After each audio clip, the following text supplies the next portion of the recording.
So with that, I want to introduce to you Ruth Leibold, who will be giving you a presentation on supporting special education students before and during testing. Thank you.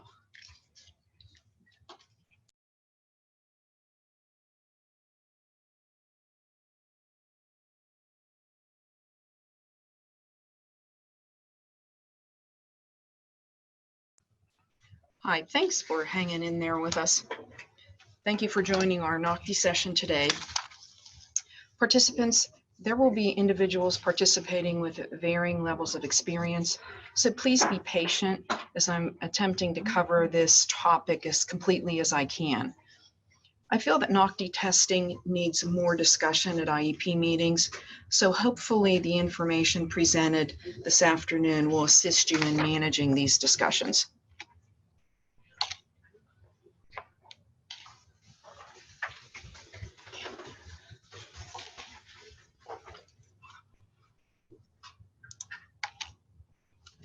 Okay. This is a two-part of the support process system. It has two phases. The first phase is support of the IEP students before testing. That is, accommodations that are provided through the IEP in our facilities. The second phase is what accommodations will be provided during NOCTI testing. These two may be different. So therefore, that's why we're having our discussion today, to try and ensure that you're asking the questions during the IEP meeting at the right time. What information should be shared at the IEP? First of all, is the student eligible to test? I have a web address here. I'm going to show you this at the end of the presentation. I'm not going to split from the presentation right now since we did have this huge break. So I will be showing the Lori Bell presentation at the end. But students with IEPs who are secondary concentrators should take the NOCTI in the year they're anticipated to graduate. A student with an IEP whose transition plan indicates that they will be staying for extended years beyond the 12th grade should be tested in the spring of the final year in school. Students who take the PASA are considered exempt from participating in the testing. However, they may be tested with the recommendation of the IEP team. So if for some reason you are unclear, or typically you're not the rep who goes to IEP meetings, there is a Lori Bell presentation that you can actually bring up that talks about what students should participate in the NOCTI testing. And I'm going to show you, again, I'm going to show you that at the end. Additionally, the CTC rep will need to educate the team regarding the NOCTI. This is an important step that I believe we shorten at meetings. Have the NOCTI flyers with you. If not, access the website for the needed information. And I was actually going to go there, but again, I'm going to show you the website at the end. So we'll catch that up later on. But again, if the student has taken Keystones or PSSA tests, they are eligible to take NOCTI as long as they are that concentrator who is graduating. What areas do we reference in the IEP? First of all, we want to make sure that we are referencing the specially designed instruction section of the IEP. So we really want to take a look at what accommodations are identified. And this is just a scanned page. I apologize for it being slightly blurry, but you want to discuss the accommodations for the CTC only. You'll notice on this screen, you'll notice that the SDIs are actually split between a high school and the Career and Tech Center.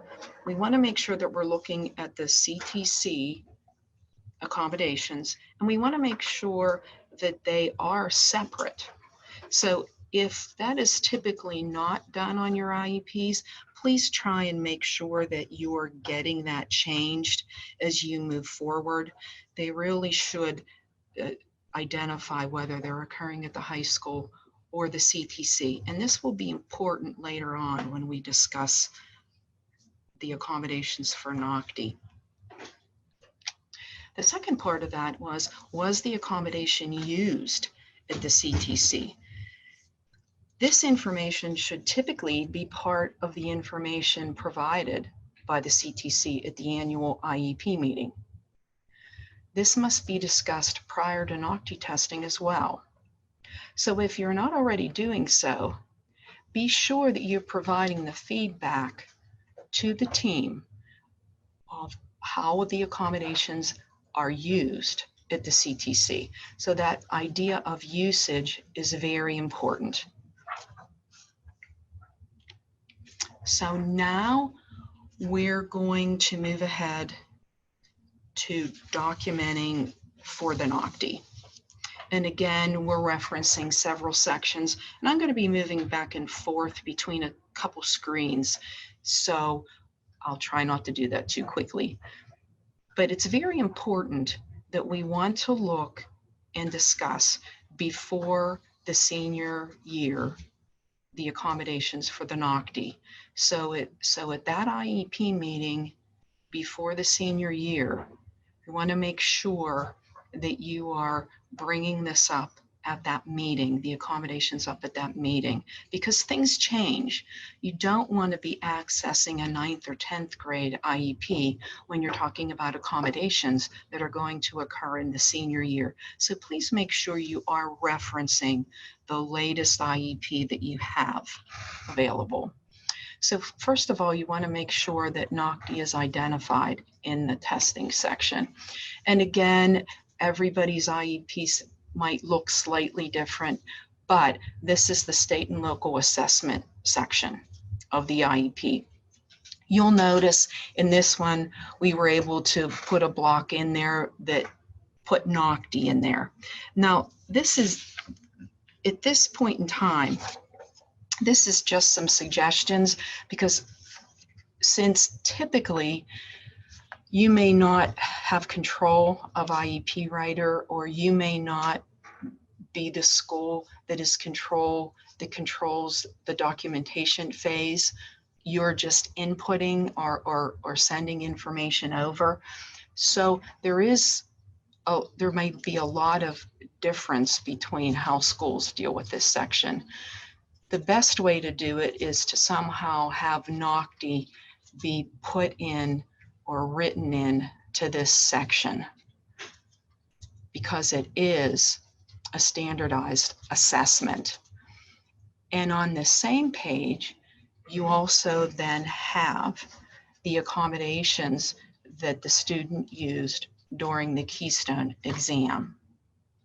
Now, if the box is checked that there are no statewide assessments administered, then you have to see if there's some way that the person, the case manager, can still put these accommodations in, or is the system, the IEP writer system, not going to permit you to put information into this section? So this may differ depending on the school district and what program they use for IEP writer.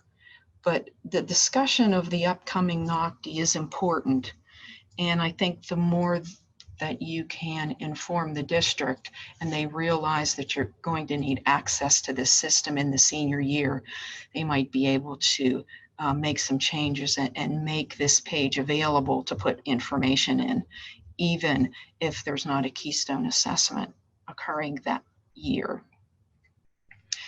There's some suggestions on our next page, just in case you're not able to get NOCTI in this section, and therefore the accommodations aren't there. You are going to have to depend on the SDI page.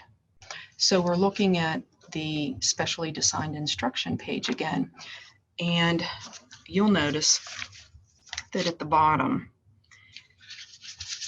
we put a little set of information in about NOCTI accommodations, where they're going to occur once during the NOCTI, and the date, and of course the duration. There will be an ending date as well. So this is another way that you can document that the NOCTI is going to be occurring, but you want to make sure between one of these two pages, you get that documentation in there in some manner.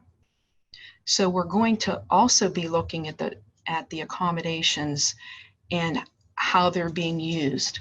So at the meeting, you want to go through the SDIs on that page and talk about whether they've been used at the CTC or not.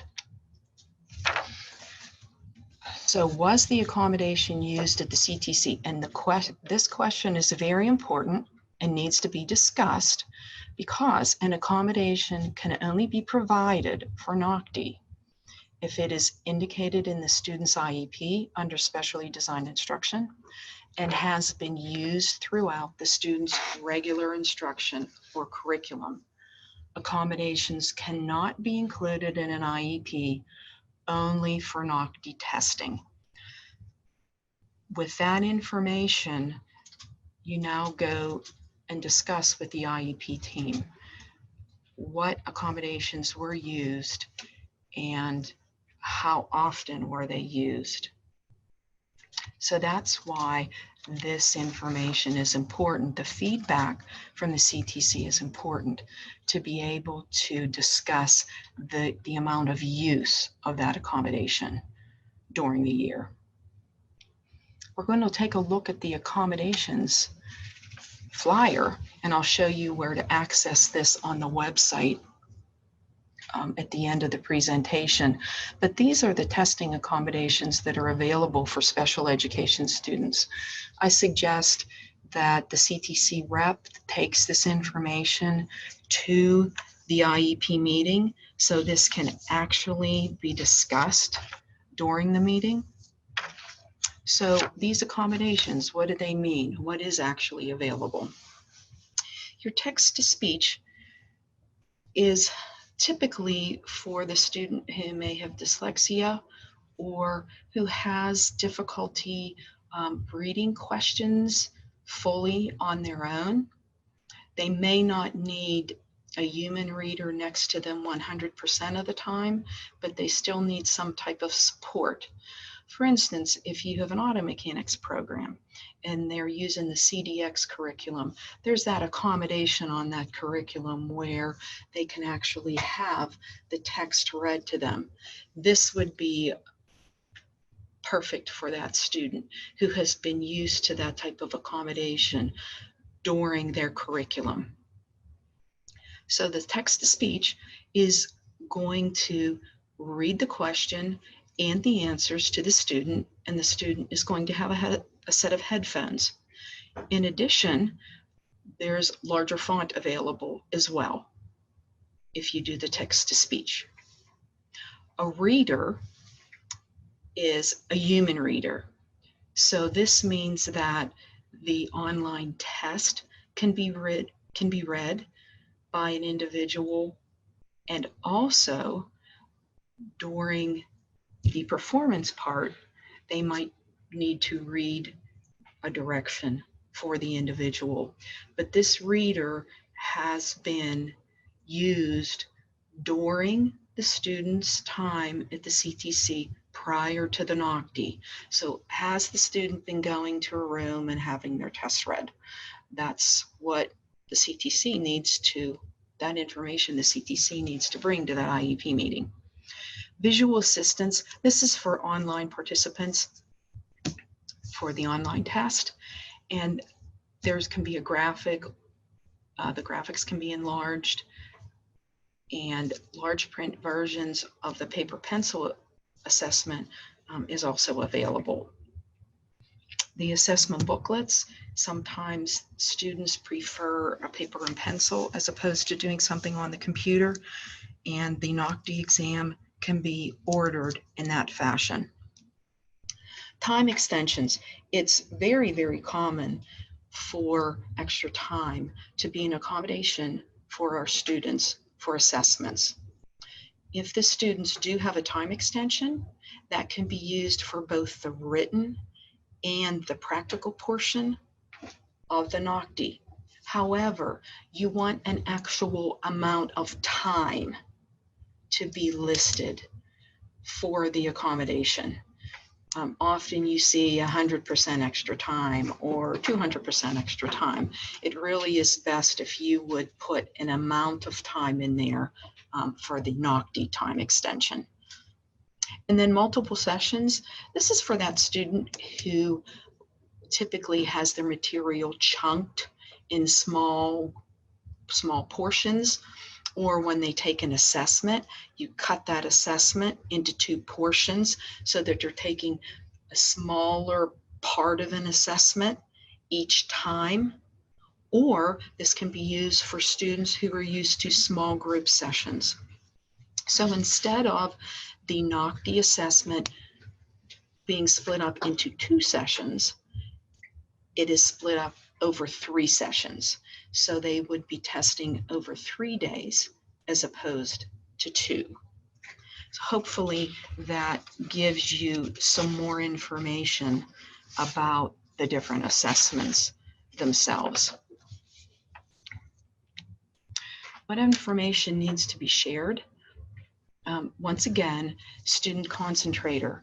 Are they eligible for testing? Are we sure that they're not graduating? NOCTI coordinator, please make sure that you're checking with your special ed staff to be sure that the student isn't returning, because the NOCTI coordinator is responsible for each test that is ordered. So we want to make sure that we're ordering that test at the appropriate time.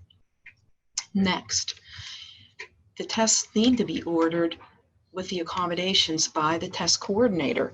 So all those accommodations that we just looked at, the 6 accommodations, the test needs to be ordered in the appropriate format by the test coordinator.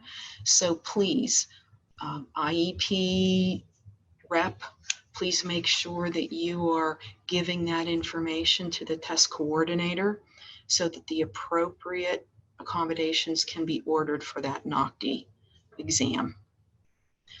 And next, I think that this is a section that often gets overlooked. We get so busy close to the NOCTI time that we overlook 2 important individuals. Number 1, the student. We want to make sure that we're preparing them for what will occur on testing days. Often, the student may not have been in the entire IEP meeting, or they forget what was discussed during the IEP meeting.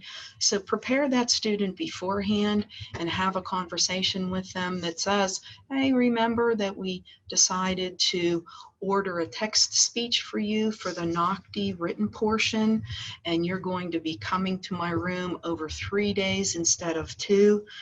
Just a reminder for the student what's coming up and how it's going to affect them. And for the instructor, it's important because if extended time is indicated in the student's IEP, it can be provided for the performance. So the instructor will want to make sure that his judges are properly informed of that accommodation. How are the accommodations scheduled? I tried to break these down here as to what is available for the written portion and what is available for the practical portion. Again, the text-to-speech, where the student is using the headphones, is available for the written portion. The reader, the human reader, is available for both portions. Extended time is available for both portions. Visual assistance, that is where the graphics or the tests themselves can be in larger font. That, of course, is during the written portion. English learners, there is a section in the reference guide that I'll show you at the end here. But the English learners, you really want to have a nice discussion about this prior to the test, because although the English learner may not need much during the written portion, are they going to need a little bit of support during the practical portion? So when you get together to discuss that, it would be quite appropriate to have the instructor involved in that conversation, because I think that instructor can guide you as far as what that English learner is going to need during the testing portion of the NOCTI. And again, interpreter is available for the written portion. I'm going to show you in the testing guide where each of these areas are, so you can reference them when you need to. Testing days. Please just make sure that on testing days that you are taking your time, you've discussed prior to the written portion test who's going to be needed and who's going to be responsible for those small group sessions. If you need a human reader, make sure that is all set up ahead of time. And the same with the practical portion, because remember, the accommodations may be different for these days.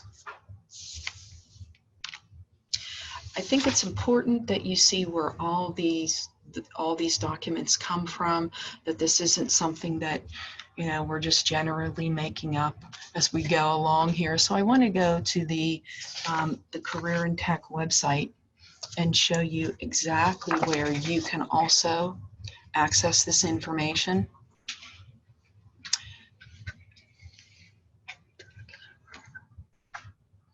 And Lori's fixing it so you can see my screen too.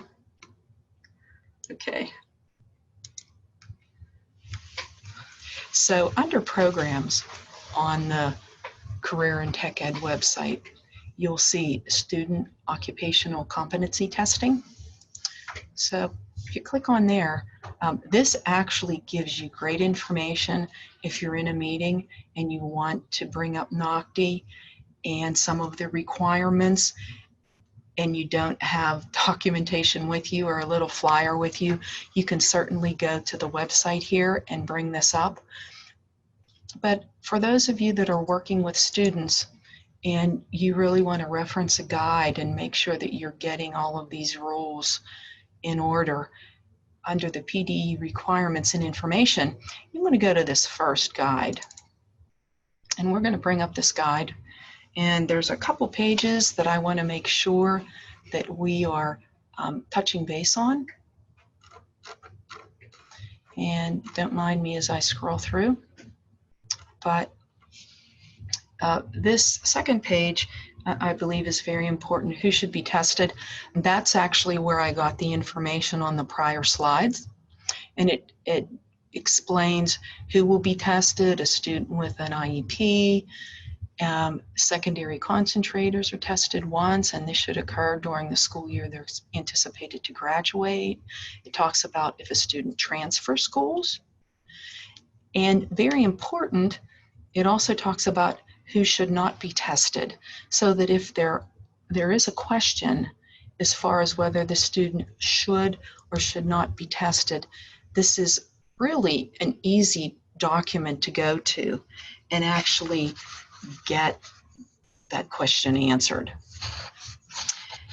Next, I want to go to a section that talks about testing retakes. Sorry, I just lost my little microphone for a moment.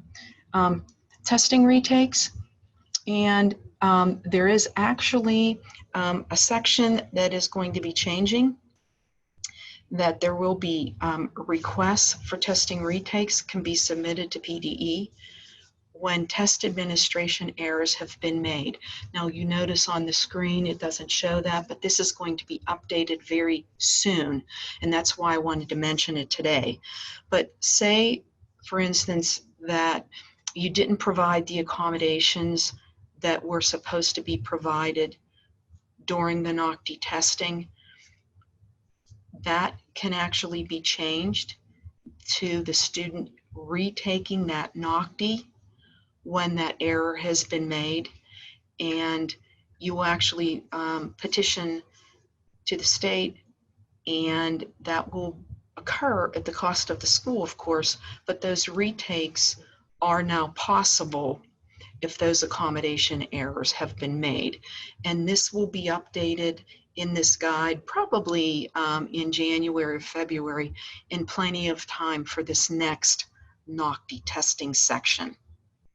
And you'll actually look for that on page 7 of the guide. So look for that in the coming calendar year. I wanted to make sure I went here to page 8 because it talks about calculators, because in most of the accommodation sections of the IEP, it does mention calculators. And you notice here that it says students may use calculators. All students may use calculators, either the ones that are built into the system or a non-programmable calculator during the NOCTI tests. So therefore, you don't have to worry about that being a separate accommodation. I want to make sure I'm not skipping a page here, so I'm going to slowly go through, but I believe we're going right now to the accommodation section. And again, you'll see in bold here under accommodations, if a student with an IEP participates in the Keystone exams, then they must also participate in the NOCTI. And on these next pages, it talks about the allowable accommodations. So this is more than just that flyer. This gives you more specifics on that flyer that we were taking a look at before. Talks about the text-to-speech, the reader, and please note that there's a difference between the text-to-speech and a human reader. And we talked about that before. Here you see extended time, the visual assistance, and then now it talks about the performance component, the English learners, the interpreters, and it also here talks about the readers and the visual assistants for the NIMS as well. So I'm going to get out of this guide and show you something else in this section. I want to go to the accommodation section. And this is that nice flyer that you took a look at that I think that you should make multiple copies of and make sure you have available with you so that you can share them at the IEP meetings. Again, this is a really nice shortened version of the information that we just saw. So please make sure that you have this available and that you're referencing this. Another really great area that I alluded to, but I didn't get a chance to show you because I didn't want to double back on anything, but videos and media. So if you're in a meeting and there are some questions and you want to show that all this information is online, here's that students to be tested, the Lori Bell version of the students required to be tested, and you can actually play this or just show these slides during the meeting, and I think it answers all of the questions that you may have. And in addition to that, here's one on accommodations as well, and it goes into, again, more detail for that IEP team. If there are questions, the information is nice and brief and specific, and it talks about each accommodation as we did in the presentation. So again, if you're at a meeting and there are some questions, you can actually bring this up and actually share it with the individuals right there at your meeting. And for those of you that are involved in NOCTI and weren't aware of this portion on the CTE website, look at all the great resources that are available to you. So please make sure that you are using those as you go along, because there's no sense reinventing something because it really is all here for you.